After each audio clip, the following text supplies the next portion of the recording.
Bonjour Olivier Audet. Bonjour.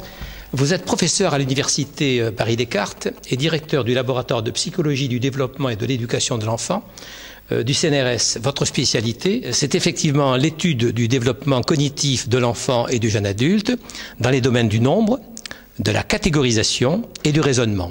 Vos outils, ce sont les méthodes de la psychologie expérimentale et de l'imagerie cérébrale fonctionnelle. Mais comment, avec l'imagerie cérébrale, peut-on progresser dans la compréhension des mécanismes de la cognition? Alors d'abord, il faut poser des questions scientifiques.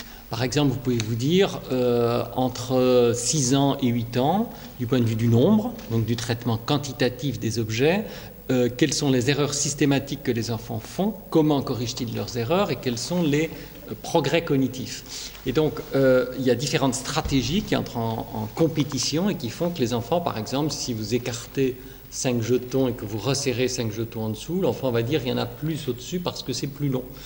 Piaget a longtemps cru que l'enfant n'avait pas encore la notion, le concept de nombre. Nous avons fait l'hypothèse que, avec toutes les découvertes sur les compétences précoces des jeunes enfants, que l'enfant pourrait déjà avoir les capacités numériques pour résoudre cette tâche. Mais le problème, c'est que dans sa mémoire de travail, il y aurait deux stratégies. Une qui est longueur égale nombre, qui est une intelligence très visuelle et spatiale, et l'autre qui est plus logico-mathématique, algorithmique, le comptage exact. Donc, à ce moment-là, on peut essayer d'explorer dans le cerveau pour voir si les régions associées plutôt au traitement du nombre qui sont dans le cortex pariétal ou les régions associées à l'inhibition de cette stratégie ou automatique visuospatiale pour activer le comptage sont recrutées.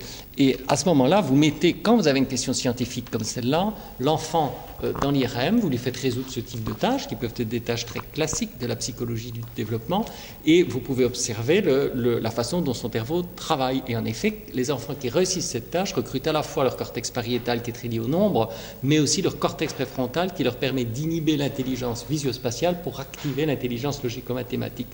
Ce qui fait que cet questionnement scientifique à la fois sur le comportement, les stratégies des enfants et les réseaux neuronaux qui sont associés nous permet de renouveler la conception des stades du développement de l'intelligence, des processus de transition d'un stade à l'autre, parce que ce n'est pas la même chose que de progresser en inhibant une stratégie parmi deux, théorie plus actuelle, ou de progresser, comme le décrivait Piaget, en remplaçant une stratégie définitivement par une autre.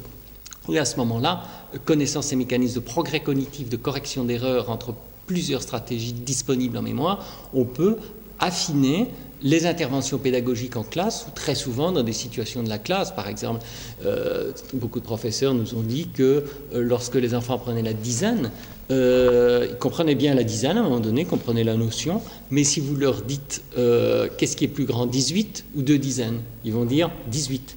Alors, quand ils voient nos découvertes, ils disent mais peut-être c'est pas un problème de réexplication de la notion de la dizaine, mais un problème précisément préfrontal d'inhibition de la comparaison directe des nombres. En effet, 18 est plus grand que 2, mais il faut inhiber cette comparaison directe du nombre pour activer la conversion des unités qu'ils avaient comprises par ailleurs. Et donc ça affine l'analyse des échecs en classe et le type d'apprentissage qu'il faut mettre en place. À ce moment-là, il ne faut pas répéter l'apprentissage de la dizaine, mais faire un apprentissage sur le contrôle cognitif de deux stratégies numériques qui entrent en compétition. Dernier exemple, l'orthographe. Très souvent, on lit « je les mange » avec un « s à mange ». L'erreur peut venir du fait que l'enfant ne connaît pas la conjugaison, mais elle peut aussi venir du fait que l'enfant connaît parfaitement la règle de l'accord du verbe avec le sujet, mais que la proximité dans la phrase linguistique entre les et mange fait qu'il y a une autre règle plus automatique qui passe devant, qui ne parvient pas à inhiber, qui est après les, je mets un S. Et donc il y a des exemples dans la langue, dans les mathématiques, où il faut apprendre à l'enfant à contrôler ces stratégies cognitives, qui est apprendre à apprendre, ce qu'on a dit dans la conférence. Donc l'imagerie, bien évidemment, en résonance magnétique nucléaire. Voilà, c'est de la résonance magnétique fonctionnelle, oui. Où on voit les réseaux neuronaux qui s'activent, qui se désactivent, et vous avez aussi des données sur la résonance anatomique structurale, on voit aussi la structure du cerveau, le dessin, les formes cérébrales qui peuvent aussi varier selon les enfants. La psychologie expérimentale constitue-t-elle une autre voie d'approche de la psychologie de l'enfant? Oh, ben, elles sont... Au XXe siècle, Piaget, pour prendre cet exemple, ou avant lui Alfred Binet, étaient déjà des expérimentalistes de l'enfant. Donc, plus encore aujourd'hui? Plus encore, oui, parce que vous savez, là nous sommes à l'Académie des sciences. Pour les sciences, quand le questionnement, l'étude du comportement s'enrichit d'une technologie, d'une haute technologie comme l'imagerie par résonance magnétique fonctionnelle ou anatomique, ça devient une démonstration qui est encore plus convaincante scientifiquement. Vous avez simultanément l'observation des comportements et de cet organe de la pensée qui planifie et contrôle les comportements, le cerveau. Alors, vous affirmez, vous constatez, vous décrivez deux typologies d'intelligence. Celle que vous appelez l'intelligence fluide et l'intelligence littéraire. Comment les caractériseriez-vous? Alors là, je m'inspire pour cela d'une distinction qui existait en psychologie différentielle entre soit une intelligence très cristallisée, c'était comme l'apprentissage par cœur de listes de mots, donc du vocabulaire, de connaissances géographiques, ou une intelligence plus fluide qui est la vitesse de prise de décision, la capacité à changer rapidement d'informations, à faire du multitâche. Et la nouveauté, c'est qu'en effet, le monde numérique, le monde des écrans, fait que cette intelligence fluide est beaucoup plus sollicitée aujourd'hui que ne l'est l'intelligence cristallisée, linéaire, littéraire et profonde. Les deux formes d'intelligence ont toujours existé. Les époques antérieures, on pouvait aussi être fluide, rapide, tout comme on pouvait être plus lent, profond, cristallisé. La nouveauté, c'est que le cerveau étant un organe à la fois très structuré dès la naissance, mais en même temps programmé pour apprendre, il est très plastique, réceptif à l'éducation et à l'environnement culturel dont font partie des technologies. Le cerveau est beaucoup plus exposé à tout type d'écran et donc à l'exercice de cette intelligence fluide, rapide. Et à ce moment-là, on comprend très bien que l'éducation a un rôle de régulateur qui peut se faire dans la famille, à l'école, puisqu'évidemment le problème, et c'est ce qui est très intéressant avec ce problème, c'est qu'il est totalement transversal de la famille à l'école. Il y a eu d'autres questions, c'était soit une question de famille, soit une question d'école. Là, les écrans sont partout, c'est même une question de transport public, puisque les écrans sont dans les transports. Donc les écrans sont absolument partout. On parle d'une évolution, on en a un peu parlé, mais technologique. Les écrans vont ne plus simplement être rigides, parce que les tablettes tactiles, c'est formidable, mais ils seront déformables. On aura des écrans dans les vêtements, voire les enfants auront des jouets où il y aura un petit espace numérique, et puis une tablette classique d'éveil avec des tissus, tout ce que l'on veut, des sons.